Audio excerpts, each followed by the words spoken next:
ஸ்ரீ மகா பெரியவா திருவடிகளே சரணம்.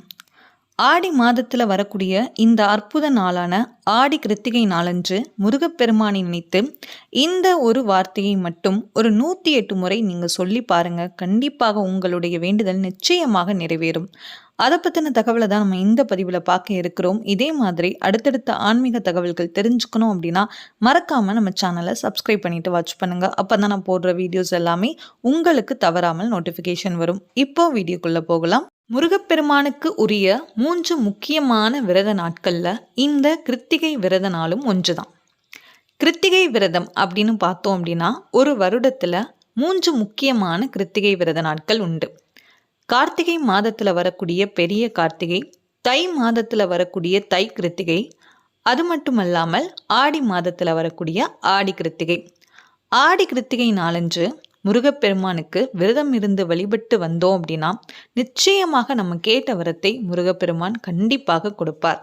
இந்த ஆடி மாதத்தில் வரக்கூடிய 2024 ஆடி கிருத்திகை ஜூலை 29 திங்கட்கிழமை பகல் ஆரம்பித்து செவ்வாய்க்கிழமை மதியம் 1 மணி வரைக்கும் உள்ளது. அதனால நீங்கள் திங்கட்கிழமை மாலை நேரத்திலையும் பூஜை செய்யலாம், இல்லைன்னா செவ்வாய்க்கிழமை காலையிலையும் நீங்கள் பூஜை செய்யலாம். முடிந்த எளிய வழிபாட்டை நீங்கள் வீட்டில் இருந்தபடியும் செய்யுங்க. அதே மாதிரி ஆடி கிருத்திகை நாளன்று கோவிலுக்கும் சென்று முருகப்பெருமானை தரிசனம் செய்யுங்க. நடைபெறக்கூடிய அபிஷேக ஆராதனையில் நீங்கள் கலந்துக்கோங்க.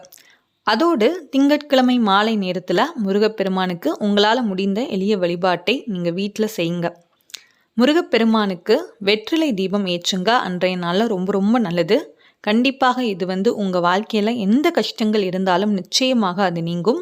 அதனால் மறக்காமல் வெற்றிலை தீபம் ஏற்றுங்க. அதோடு முருகப்பெருமானுடைய பாடல்கள், மந்திரங்கள் இதெல்லாமே பாராயணம் பண்ணிக்கோங்க. கந்த சஷ்டி கவசம், கந்த குரு கவசம், வேல்மாறல் இதெல்லாமே நீங்கள் இதில் எதுனாலும் பாராயணம் பண்ணிக்கலாம்.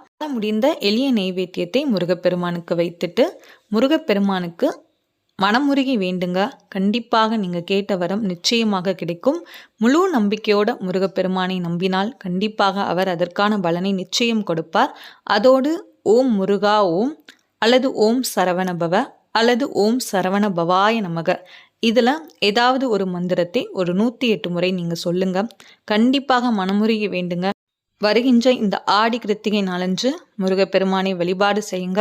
கோவிலுக்கு முடிந்தவரை எல்லாரும் சென்று வழிபடுங்க. கண்டிப்பாக எல்லாமே நல்லபடியாக நடக்கும். உங்களுடைய வாழ்க்கையிலும் எல்லா முன்னேற்றமும் நிச்சயமாக கிடைக்கும்.